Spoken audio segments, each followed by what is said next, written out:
Hi everybody, today we're here with Florence Davidson and I'm really excited to put it out there so that you can hear her message because it's a wonderful one. So Florence, if you could just begin by telling us a little bit about you and your background so that people can begin to connect with you, and then we'll go from there. Okay, well, thank you for the intro, and I'm really very happy to be here. So thank you for inviting me. I think of myself as a scientist, even though I don't currently work in science anymore, but I trained in it. I really had my whole focus of self-identity on science for many, many years. I became a researcher at a very prestigious institute after working very hard to get onto the tenure track. And along the way, had to break through quite a few glass ceilings to get there because the level to which I aspired and actually finally arrived was one where less than 1% of people with those jobs are women. So as you might imagine, I was dealing with a lot of stress. Then there was a span of about 5 years where all of the major stressors that can happen in a person's life all happened boom, boom, boom, simultaneously or one right after the other. And I took one of those little stress tests, the questionnaires. And being a good scientist, I didn't look at the answers, right? I just, filled in all my blanks and summed up the numbers. And my score was 465.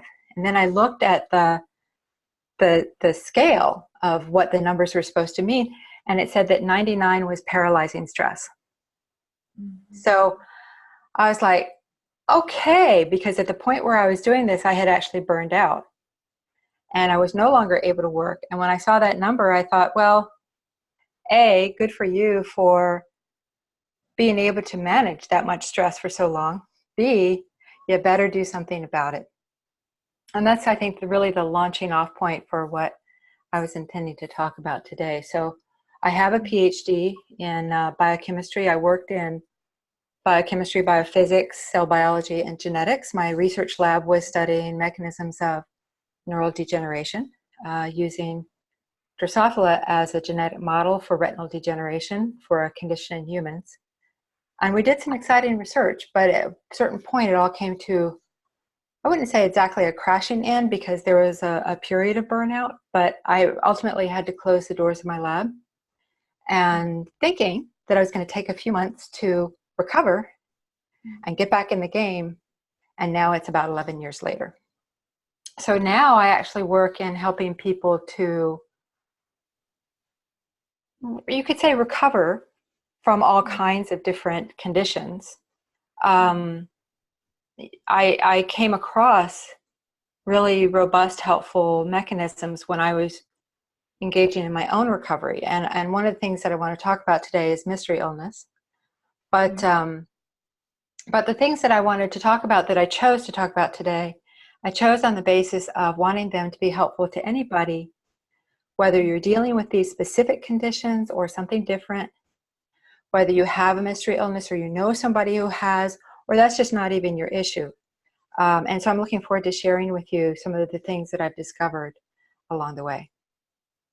Yeah, and there's, you know so much through your own experience. I think sometimes your own experiences are the best teachers, aren't they? Yes. In what you know. Yeah. But as Florence said, she does have a science background, so we are going to be discussing the topic of, as she's already mentioned, mystery illnesses and other conditions that are often thought to be difficult for people and sometimes even impossible to deal with in order to turn them around. Now, these can include depression, anxiety, anger issues, PTSD, stress, overwhelm, chronic disease, burnout, which has already been mentioned. So in regards to all these things, what is your most important kind of take-home message for everybody around these things? Okay. This I'm really glad to share, and I'll aim to remember to say it again at the end. But just to take it in, I'm going to invite everybody to take a nice full breath and release it. Maybe close your eyes to help it sink in. There is hope. There is hope. No matter what you're dealing with, no matter where you are with it, no matter what you've been told could happen, there is hope. And this is particularly important because when we have something, some challenge that we're struggling with, there are optimistic ways to look at it. There are pessimistic ways to look at it. But whatever we believe is the thing that tends to unfold. I know that in the case of menstrual illnesses and PTSD, which are both things that I've recovered from, that I was told directly by people I thought of as experts that I would never recover. Nowadays, my PTSD was diagnosed quite a while ago, but nowadays I think fewer therapists and doctors are saying that, but I still hear of people being told that they will never be rid of it and they'll only ever be able to manage it at best. And then in the case of certain menstrual illnesses like fibromyalgia, I'm still finding people posting on support sites that they've just been told that they have it and that it'll never get better and it will only get worse. And I just want to emphasize and double underline, don't believe that. It is absolutely possible to recover, even recover fully from these conditions and many others, right? If you know the things that have worked for other people, those are good bets for things to try. I can only speak from my own experience about some of these things, and I'm more than happy to share it. But the most important thing is don't lose hope. If you find yourself feeling depressed and sad, it's normal to go through that, and then latch on to hope again.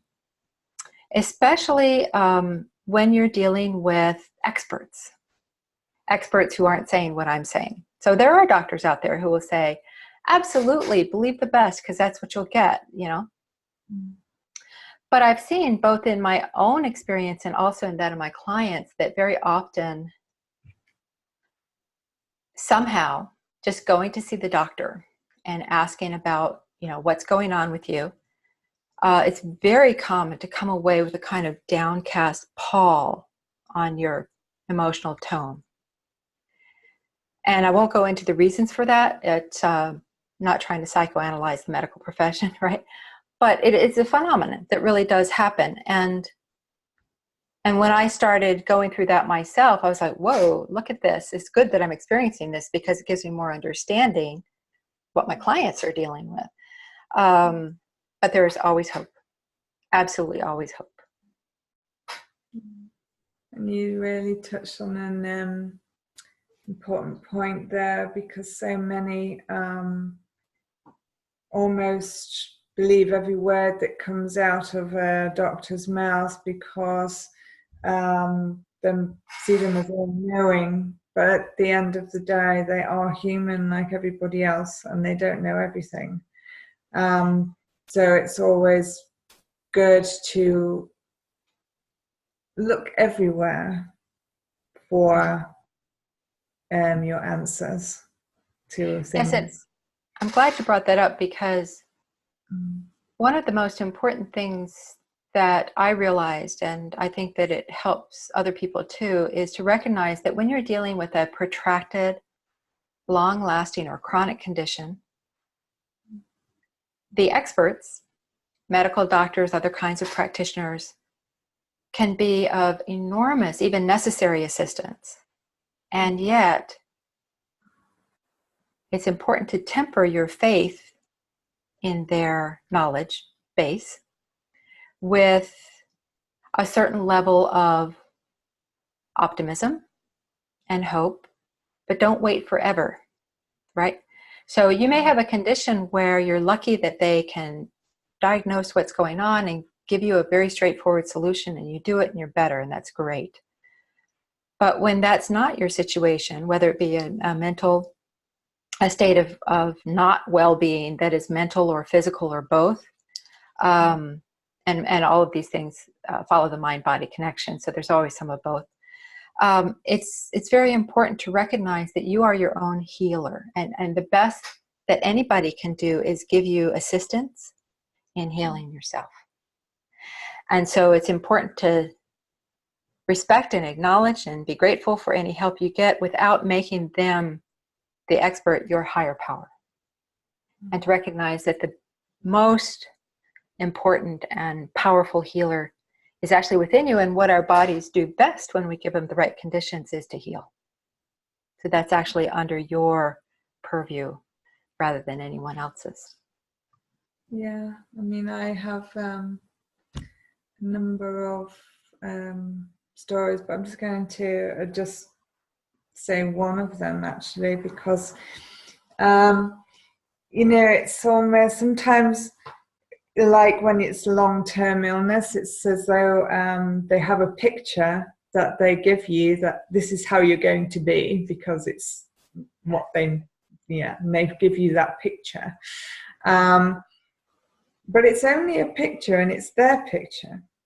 You don't have to accept that picture. Mm-hmm. You can choose, and this is important, you can choose how your journey unfolds for you.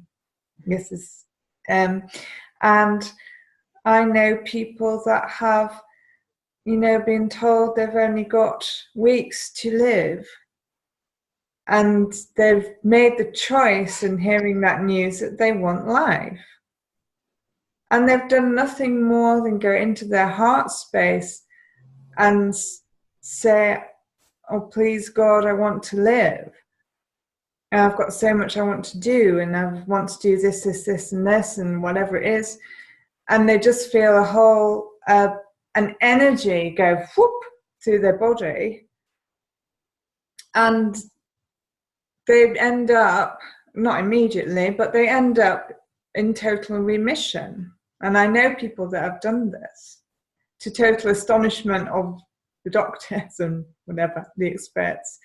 But what I'm saying is, what that story says is it's all about choices and how you choose to accept any news and work with it.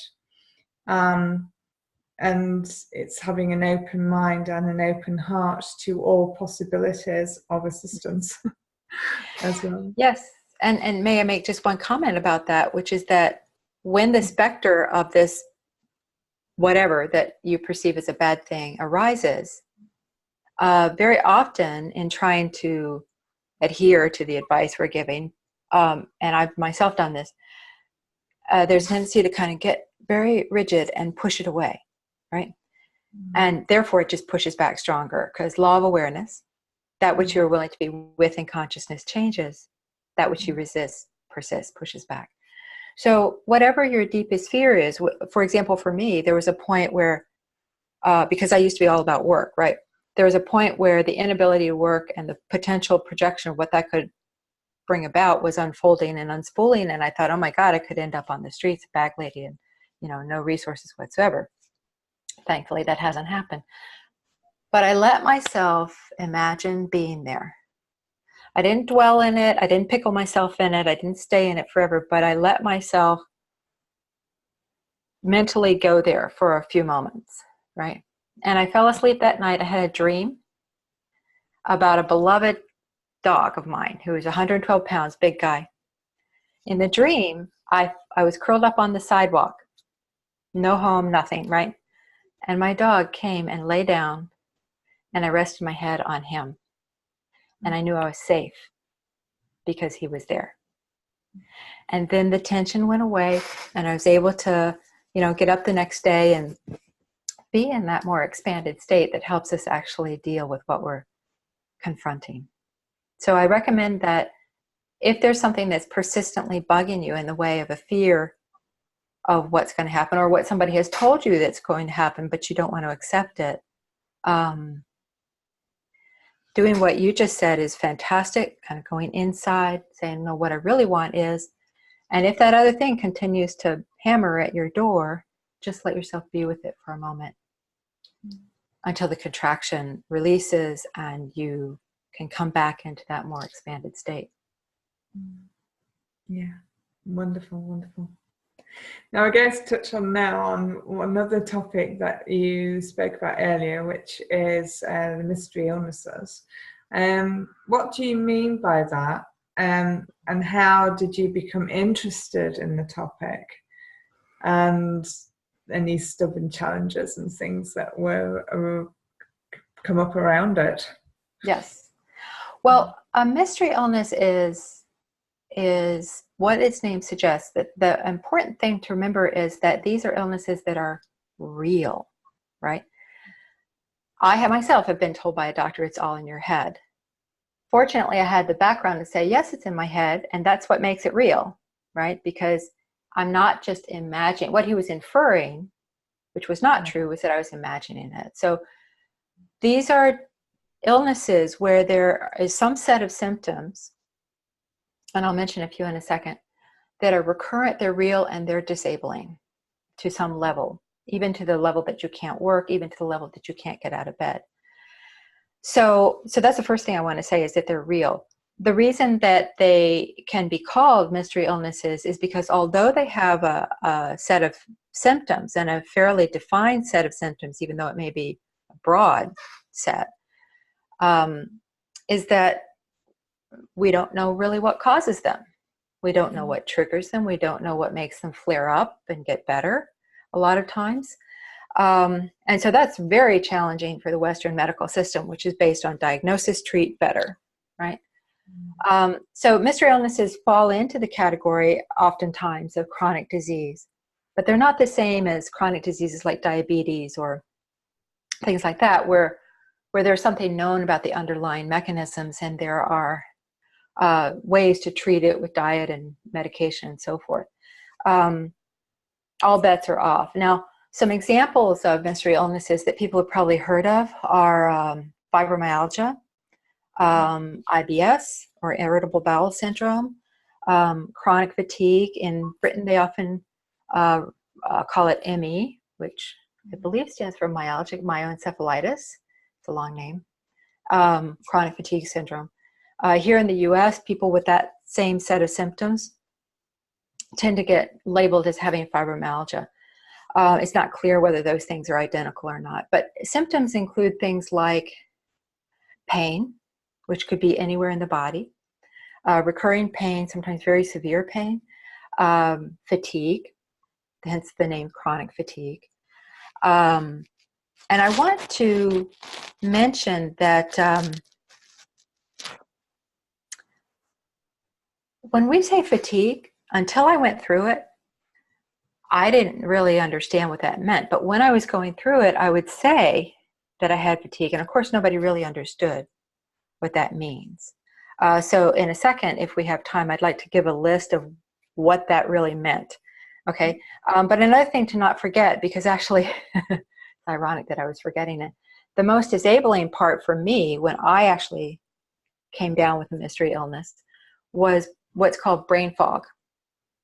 That one is harder to describe, but in essence, it's that you can't connect the dots, at least not the way that you used to, right? So with the kind of work that I used to do, I had a really kind of overdeveloped ability to connect dots. So for me in the early days, I didn't even realize what was happening because I was no longer working in the lab, but I was communicating with my ability to connect the dots was getting smaller and smaller. But in ordinary everyday conversations, people thought I was fine.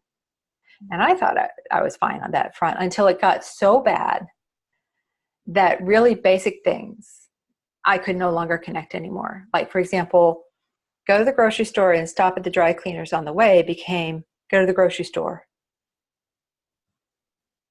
And I could not remember what the other thing was that made sense to do on that trip. Right? Mm-hmm. It's not the same as mild cognitive impairment, but it's sort of similar when you try to describe how it affects you on a day-to-day basis. And the most insidious part is that when you're no longer connecting the dots, You don't realize what's happening because you're not. It's like those cases of people who have oxygen deprivation who go up the mountain instead of down. Because in that state of hypoxia, they don't realize that what they need is more oxygen, right? So for me, and I think for many people, the brain fog is actually the worst part about these chronic mystery illnesses, because you don't realize what's happening and your ability to pull yourself out or help yourself is diminished. But do you want to hear that list of symptoms that I promised? Yes. Okay, give me 1 second to open this up. One thing that was critical to me was my smartphone. If I didn't have a smartphone, I would carry a notebook all the time because the old dot's not connecting. You got to write things down. So here's this list that I finally wrote down. I was staying with my sister, and I was planning to go see a new set of doctors, and plus one that I had seen before. And she said, well, write down your symptoms. Of course, we all know, write down your symptoms before you go to the doctor, right? So I wrote down what I could think of. I'm really tired all the time. I have trouble sleeping. And I feel really weak. And I have brain fog. And that's all I could think of, right? So then she sat down with me and she helped pull it out. So I would say one thing, and then she would say, so then what? And this is the list that came out. I get up, have breakfast, go for a walk for 30 minutes, and I'm so tired and weak after that I need to sit or lay down for the rest of the day. This is not ordinary tiredness, right? If I push to do more, then often I can't even get out of bed the next day other than to go to the bathroom and eat. I often have to take baths instead of showers because I feel like I'm going to faint if I remain standing. I can't sit upright for more than 3 to 4 hours per day before I feel faint and my whole upper body starts to hurt, muscle aches and pains. Sometimes I hurt all over for no obvious reason. Aches and sharp pains that can be anywhere. I have headaches that feel like pressure. I sometimes have to go up and down stairs 2 feet per step. Going up, I have to grab onto the rail, and by the time I get near the top, I have to pull myself up rather than step. If I start to do laundry, there's one I missed here. Going up, my legs feel so weak that they might give out from under me. That's why I have to pull. Then I have to go sit down to recuperate. If I start to do laundry or cook, I get dizzy and I have to sit down because I feel like I'm going to fall over. A lot of this came to light because I was doing dishes at my sister's and I was actually leaning with my elbows on the side of the sink in order to do it. And she looked at me and said, are you really that tired that you have to hold yourself up like that? I'm like, yeah. Because I had become habituated to it. Some days it seems like I sleep 13 hours, but still am tired when I get up. I'm always tired when I get up. I'm never not tired. Some days I'm too tired to get out of bed at all. Some days I'm not able to think straight. I forget ordinary words, forget what I've done, forget what I've gone into a room for. I have to go back and forth 2 to 3 times to remember what I was doing before. I have to be careful about how far I drive. More than 20 minutes, I sometimes struggle to not fall asleep at the wheel. Can't work, and there were some digestive issues as well. So my only point in sharing that was that until my sister helped me pull it out and make it into a truly descriptive list, I wasn't really able to communicate with my doctors just how severe this was. And when I sat down with this list with the doctor I had seen before, who had basically just told me kind of nothing, my sister watched as I read the list, and she saw the doctor get very attentive and really start looking. And that's when I started to actually get some help from that particular set of doctors. So it's all fine to say, communicate with your doctor, but when you're in the midst of it, it can be tough. So it really helps to have somebody who can help you at this very detailed, granular level to address what you're dealing with. So that's an example of a mystery illness, which was diagnosed as different things at different times in my progression. When the pain showed up, which I didn't have throughout the whole thing, then it got diagnosed as fibromyalgia, but previously it had been called adrenal fatigue. And unfortunately, at a certain point, it was diagnosed as mold toxicity, which we can get into. Mm-hmm. Why do we do that?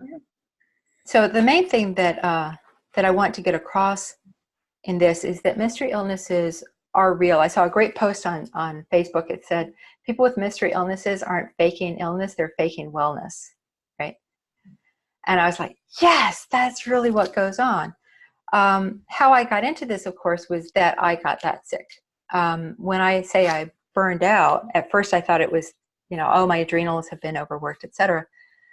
I had moved house. I'd gone through a bunch of big stressors. Like I said, I had had major surgery. During surgery, I was at home, laid up, which will become significant when I tell you a little bit more of the story.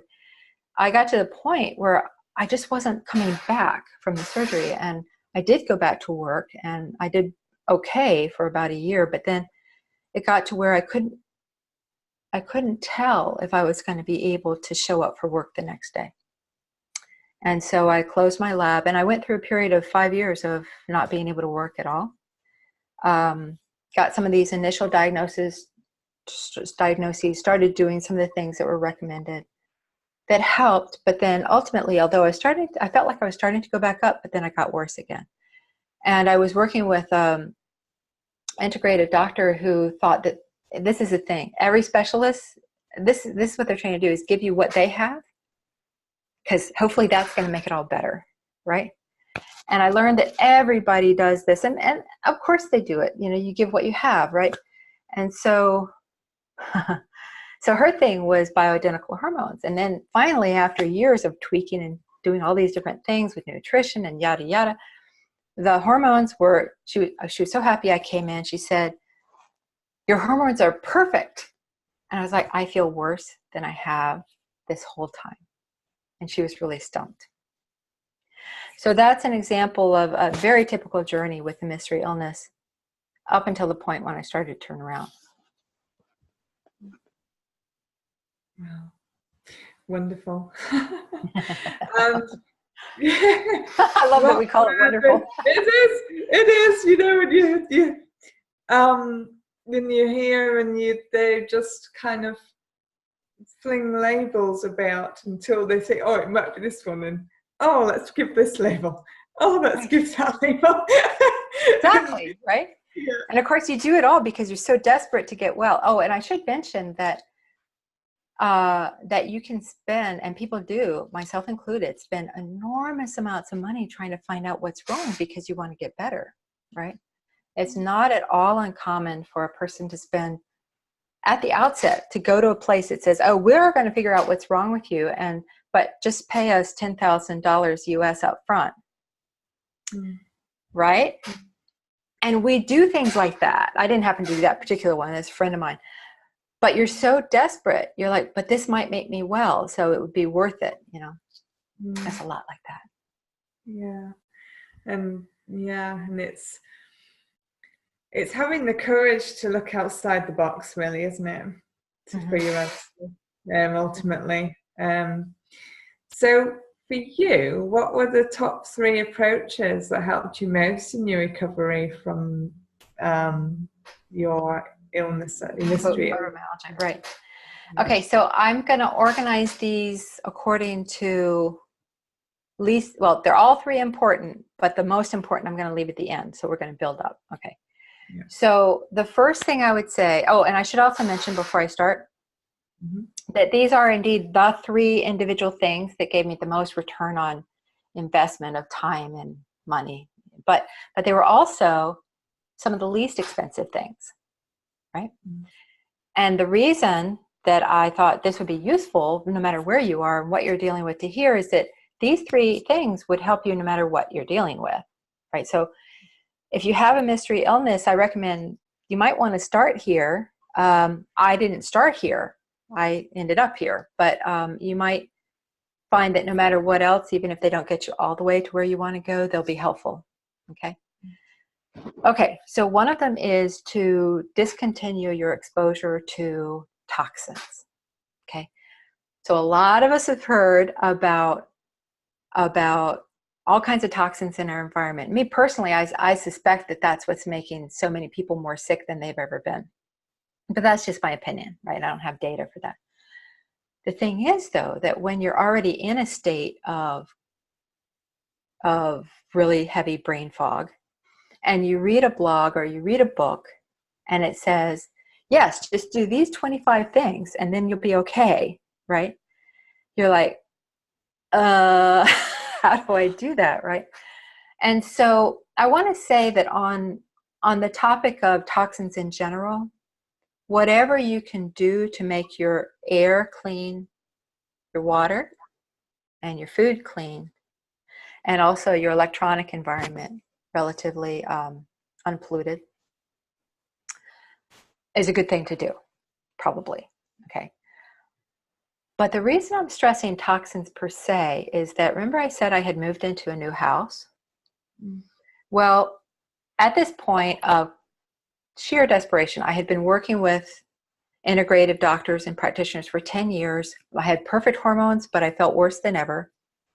I started working with a person who I went to her to work on some spiritual growth, because obviously this was a challenging situation, right?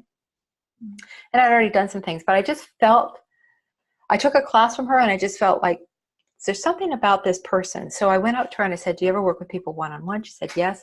Great. We set up an appointment. Turns out she was a channeler. Okay.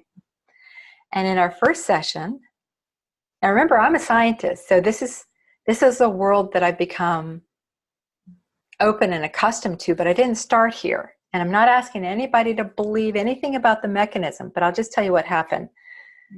She said, there's an angel standing right here, pointing at your chest and saying, fungus. I had never thought about fungus, right? So I went to my doctor and I said, you can dismiss this as voodoo, but here's what happened. And I told her, and to her credit, this is an MD, right? She did not tell me to go see a psychotherapist. She said, well, there's a test for mold. I'm like, let's do it. So I was tested for the presence of mold toxins, and I had one of them. And then the question is, where are you being exposed? Because it's not normal to have, it's thought that it's not normal to have this in your system. And so I got my house tested, and the building inspector who did the tests told me that the spore count in the air was not just high, it was sky high. And so now I have this diagnosis that I have mold where it shouldn't be. My house is contaminated. So I had to move out and deal with that. And I went to a doctor who had actual experience with helping people recover from mold infections. And I showed her the results on my first visit with her, and she looked at them, for the house inspection, for her to see what I'd been dealing with. And she said, usually when I see patients who have had this much exposure, they're not even able to talk straight. So the fact that I could walk through the door and sit down and be reasonably logical was a big thing, under these conditions, especially, or at least to her. So all of that is to say that what was going on is that when I had that surgery and then I stayed home to recover instead of going into work every day, I was breathing in these huge amounts of mold. And so I cannot say that my whole mystery illness was caused by mold, chicken or egg, right? What came first? It could have been that the weakness after the surgery made me vulnerable to mold, right? But ultimately, we ended up treating with antifungal drugs.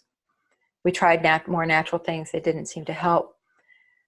When I went through a 3-month course of these drugs, all of a sudden, one day, I realized my brain fog was at least 50% better. I was thinking at a level that I had not been able to think for years. And I had this sense of being my more normal self, not all the way back, but more like myself. And so I think it's worthwhile for anybody who's dealing with a mystery illness to get checked for mold, because it's virtually always overlooked, because in this country, at least, most doctors don't know the first thing about it, and it's just not on the radar. I'm not saying that it's going to be the cause, but it's worth eliminating. It's not so very expensive to test for it. And to actually test your body for it, I don't know, but that's expensive, but to test your environment is not really all that expensive. And I have a hunch that even if it doesn't necessarily cause all the things that I was talking about, it certainly has the potential to make things worse. And we know enough about studies of mold in lab settings to know that they kill, mold toxins kill certain cells that are important for immunity. They can kill certain types of mold toxin can kill neural cells. Fortunately, the one I was exposed to, the effects seem to be reversible. But like if mold crosses the blood-retina barrier, there are certain types that can make you go blind. There are very serious effects of mold infections. It's not something that you want. So in terms of discontinue exposure to toxins, I'd say, put that on the list. And otherwise, just try to be vigilant. Do your best to have the cleanest air, water, and food that you can. So that's the first thing. The second thing is that good sleep is absolutely paramount. And there is a lot that's written about how to get good sleep. And of course, I knew I was having a problem with sleep through this whole journey. I had bad insomnia back when I worked. Then it seemed like I was sleeping all the time. But when I actually paid attention, this is after some of the brain fog lifted, it occurred to me, what's happening with my sleep? Because it seems like I'm in bed, I'm never rested, but I'm waking up a lot. So then I started logging what was happening. I realized I was waking up every 2 hours. So basically I was going through probably a sleep cycle and then waking up. I was waking up hot. And so just reading more about, sleep, I thought, I need some help with this. Well, also my internist, who now was taking serious the fact that I had, quote, fibromyalgia, one of the things they do recommend these days is to be tested, to have a sleep study done to test for sleep apnea. And if anybody has this recommendation, or even if you haven't, but you haven't done it yet, I highly recommend following through, because it turned out I did have what's called moderate sleep apnea. And moderate means that you stop breathing in my case, 12 times an hour. So it can be actually much higher. There are many, many deleterious effects of sleep apnea. Here's the thing. They gave me a CPAP machine. There are a couple ways you can deal with it. This was the one that they gave me. At first, I didn't notice any difference at all. I was like, oh, bummer. I thought this was going to really help. It took 3 months, and then all of a sudden, I started realizing that I was waking up feeling like I had gotten some rest. Then I talked with somebody who actually has a certification in sleep medicine. He's a dentist. He's not a medical doctor, but he also often has patients with sleep issues. So he had done this training, and I was talking with him, and he said, it takes about 3 months for a CPAP to fully take effect. And that was after I had realized, for me, that it had all started changing after about 3 months. So if you're doing something to improve your sleep, like using a CPAP, make sure you stay with it long enough to see an effect. Don't leave before the miracle happens, basically. For me, another piece that was really important was being cool enough while I slept. And I think that for different individuals, the particular issue that's interfering with sleep can be different. But for me, having a bed that was comfortable, I got a buckwheat pillow that supports my neck but doesn't get all hot. I got a thing called a chili pad that actually cools or warms the bed while you sleep so that your body stays at a more even temperature. And once I started employing all of those things, I started for the first time in decades actually being able to sleep for 7 hours straight, which is like, yay, right? So as I said, the path to getting that better sleep will probably vary by individuals, but no matter what, the sleep is paramount, because that's when your body does its best healing. And the third thing that was extraordinarily important and made a huge difference was having a practice that let me connect to the teacher within. Yeah. I don't think it necessarily matters what practice you have as long as it works for you. The one, it could be cognitive behavioral therapy. I didn't mean to diss psychotherapists before. I'm just saying my doctor took me seriously. That was the point of that. It could be cognitive behavioral therapy. It could be Reiki, it could be all kinds of, spiritual and mind-body practices. For some people get great results using MBSR, for example. But for me, the practice that I teach, that is the backbone of the work that I do with people, is one called Integrative Restoration Yoga Nidra. And I love this practice for many reasons. One is that when I first started doing it, I wasn't even looking anymore for a way to heal my PTSD. I had had complex PTSD since childhood. I had been told it wasn't curable, right? I wasn't even looking for a solution. But when I started Yoga Nidra, within 2 sessions, the PTSD started breaking up and dissolving. And it was completely, totally gone within 2 years, but it was about 90+% gone in about 3 to 4 months. It's a fantastic practice for improving your situation if you have PTSD and potentially healing it fully. It's a practice that integrates mind, body, and spirit. And I say this with my proud colors as a scientist, that we have to attend to our spirit. And when we don't, bad things happen in the realm of thought and health and so forth. The other thing that I like about it for people like myself who were just dealing with so much and the overwhelm is that it is a one-stop shop. So in this practice, you learn some very profoundly basic techniques that give you profoundly big results. And you can keep going back to these techniques every time you have an issue, whether it's some kind of upset, whether it's a feeling of spiritual disconnect, whether it's a physical issue. It's incredibly effective at managing pain, which is why I think I did not have pain for most of my journey through quote unquote fibromyalgia, which I think probably was secondary to mold toxicity. In my own case and in people that I've worked with, you can go from 6 or 7 on the scale of pain all the way down to 3 or 0.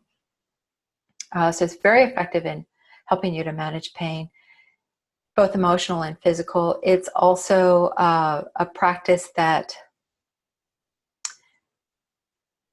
gives you a certain kind of confidence in yourself and in life. It connects you to your true nature, that which remains when everything else is gone. It helps you to realize that you're safe when outer appearances would suggest otherwise. But at the same time, if you're actually truly not safe, it's not going to delude you. And everyone I know who uses this practice and teaches it reports that with their clients, that no matter what the issue is, it gets better. So I've worked with clients who've had bipolar who go all the way to not needing medication anymore. It alleviates depression, anxiety, you name it. If it's the right practice for that person, it can really change their situation. And even in cases where it's not going to fundamentally provide the tools to heal everything, it can at least improve the situation so that, for example, lower doses of medications are called for and so forth. So I like it as a sort of backbone, one-stop shop. The emotional challenges of dealing with any chronic illness or any chronic upsetting condition, and especially mystery illnesses where so much is not known, the emotional challenges are enormous. So having a practice that lets you experience the normal range of emotions, but not get trapped or stuck in depression or anxiety or anger or pain, these are enormous. So I had actually discovered iRest and healed from PTSD using it before the mystery illness really set in. And over, I would go to doctors and they would say things like, wow, I'm amazed you could walk through the door given your blood test results. I'm like, thank you. Right. I guess that's good. But I've always attributed it to the iRest practice. And I never would have expected, but this is something that apparently I've been gifted to do. I knew almost immediately when I started practicing it myself that I needed to teach other people. And so in my career as a scientist, I was really focused on research, finding out, what's at the root of things, mentoring, because teaching others and training others is always a part of the process, and breaking through glass ceilings. Probably the earlier ones, I didn't even know I was doing that, but eventually I got to a place where I couldn't ignore the fact that I was in some ways a fish out of water and highly visible because I was different, right? Where I would work on a floor with 60 men and I was the only woman who wasn't a secretary or a dishwasher, right? And those are great jobs. We're indispensable. I don't mean to be elitist about this, but the point is that I kept getting to levels that women tend not to. And I was told, oh, you'll never get there because you're a girl, right? Mm-hmm. So I really started to hone in on what does it take to break glass ceilings, right? I finally realized when I was dealing with these issues of mystery illness and even PTSD, that in a way they create a glass ceiling. It's something that you don't seem to know how to break through, and nobody seems to be able to tell you how to break through.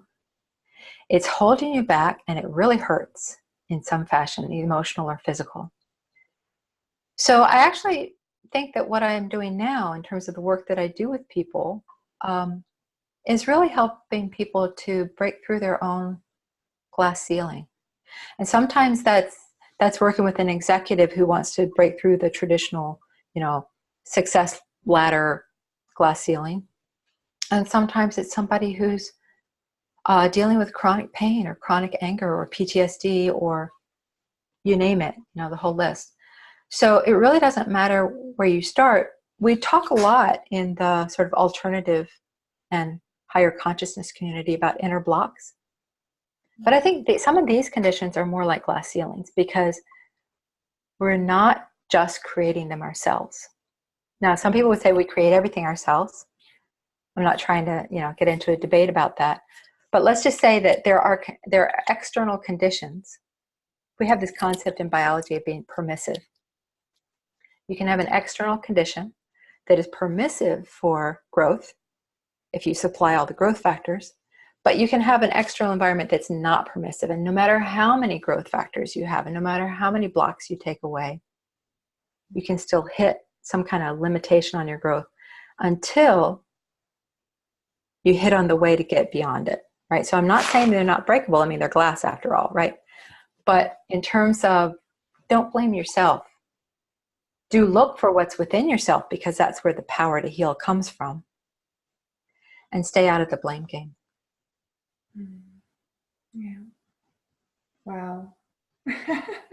Powerful stuff, Florence. I'm just loving you sitting and listening to you, and you're so charismatic with it too. And thank you. Well, I just want to reiterate one more time. Take a nice full breath. Hope. It can happen for me. And no matter what happens, I am okay and I will be okay. And there is hope. For me too.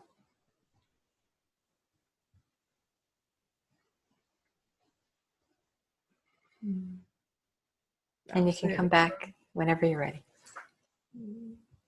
Absolutely wonderful note to conclude on, I would say. And it's been absolutely wonderful and a joy sharing you and in all your knowledge and your wisdom that you have around so many things that will help so many people. If you want to connect with Florence, you can connect with her directly through the website itsatoughworldouthere.com, and she'll be happy to assist you with anything that she can help you with, which is a vast range of things. Yes. Yeah. And if you're feeling like, oh, I'm so overwhelmed, reach out anyway. because I believe in starting from where you are and working with what you can. And that's how you'll chip your way out of it. Oh, pearl after pearl after pearl. Wonderful comment. Thank you. Thank you so much for being with us. Thank you. This has been a real treat. I really appreciate your inviting me. Thank you.